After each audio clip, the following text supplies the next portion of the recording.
Ieliku šo bildīti un tikai pēc tam sapratu īstenībā, cik dziļa un vērtīga ir šāda metode. Jo tad tu tālāk vari skatīties uz šādu bildīti un domāt, kāpēc mana dvēsele atsaucas, par ko ir šis konkrēts attēls priekš manis.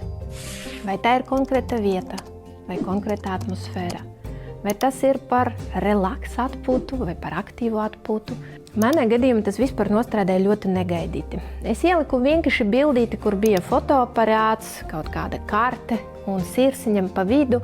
Tas tā kā simbols, šeit ir mans next destination, un es gribētu fotografēt smukus skatus. Es nemīlu Parīzi, tā nav mana mīļākā pilsēta. Bet tā ir sanācis, ka pagājušā gada dažādu iemeslu dēļ es esmu bijusi Parīzē veselas 3 reizes. Kāds bija mans pārsteigums? Kad tagad, tuvojoties gada noslēgumam, es atveru šo bildīti, saku detalizētāk skatīties